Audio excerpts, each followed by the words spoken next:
चलिए गुजरात चलते हैं। इन दिनों गुजरात की वीरान गलियां नेताओं की आमद से गुलजार हो रही हैं। किसी की जुबान पर मोदी का खुमार है तो किसी की जुबान पर राहुल का जायका। कोई अपनी उपलब्धियां गिना रहा है तो कोई अपनी महत्वाकांक्षाएं बता रहा है। वही महत्वाकांक्षाएं और उपलब्धियों के बीच सूबे की जनता रेफरी की भूमिका में है। ऐसे में रेफरी का फैसला किसके हक में जाएगा, इसके लिए जो फिलहाल 5 दिसंबर का इंतजार करना होगा। 5 दिसंबर यानी कि नतीजों का दिन। खैर, ये तो रही गुजरात चुनाव को लेकर हमारी छोटी सी भूमिका। अब जरा मुद्दे पर आते हैं। तो मुद्दा है गुजरात चुनाव के बीच बीजेपी का आदिवासियों को लेकर दिया गया बयान, जिस पर पलटवार करते हुए राहुल गांधी ने महुआ विधानसभा में आदिवासियों को संबोधित करते हुए कहा कि बीजेपी के लोग आपको आदिवासी नहीं कहते हैं, वे आपको क्या कहते हैं, वनवासी। इसका मतलब है कि वे यह नहीं कहते कि आप हिंदुस्तान के पहले मालिक हो, वे आपसे कहते हैं कि आप जंगलों में रहते हो। मतलब वे नहीं चाहते कि आप शहरों में रहें, आपके बच्चे इंजीनियर बने, डॉक्टर बने, विमान उड़ाए, अंग्रेजी में बात करें। दरअसल बीजेपी ने आदिवासियों को वनवासी बताया था, जिसे लेकर कांग्रेस और बीजेपी के बीच जंग छिड़ चुकी है। बीजेपी का कहना है कि आदिवासी नहीं बल्कि वनवासी हैं। वहीं राहुल अपने उक्त बयान को लेकर सवालों के घेरे में आ चुके हैं। सवाल आदिवासियों की अस्मिता को लेकर है। राहुल पर आदिवासियों की अस्मिता पर चोट पहुंचाने के आरोप लग रहे हैं। उन पर आरोप है कि वे गुजरात चुनाव में सियासी हित साधने के लिए वनवासी की परिभाषा को गलत तरीके से परिभाषित कर रहे हैं।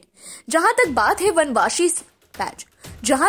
है वनवासी शब्द की, तो यह एक ऐसा शब्द है जो भारत भूमि पर सहस्त्राब्दियों से बोला, सुना और लिखा जा रहा है।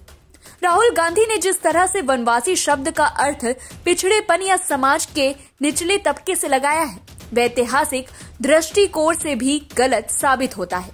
ऐतिहासिक परिप्रेक्ष्य एवं दृष्टिकोण से इस शब्द को समझें तो भगवान नाथ श्री राम ने भी वनवासी का रूप धारण किया और इसी रूप में उन्होंने वनवासियों के ही सहयोग से लंका पर विजय प्राप्त की। वर्तमान में हम आत्मनिर्भर या वोकल फॉर लोकल की बात करते हैं। दरअसल ये प्रणाली आर्य संस्कृति में पहले से ही मौजूद थी। आरएसएस से बीजेपी में आए राम माधव ने इंडियन एक्सप्रेस से बातचीत में कहा, हम उन्हें वनवासी कहते हैं, हम उन्हें आदिवासी नहीं कहते, क्योंकि आदिवासी का मतलब मूल निवासी या आदिवासी होता है, जिसका मतलब है कि बाकी सभी बाहरी हैं। लेकिन संघ का मानना है कि हम सभी इस महाद्वीप के मूल निवासी हैं। बहरहाल अभी आदिवासी बनाम वनवासी का मुद्दा गुजरात चुनाव में खासा चर्चा में है।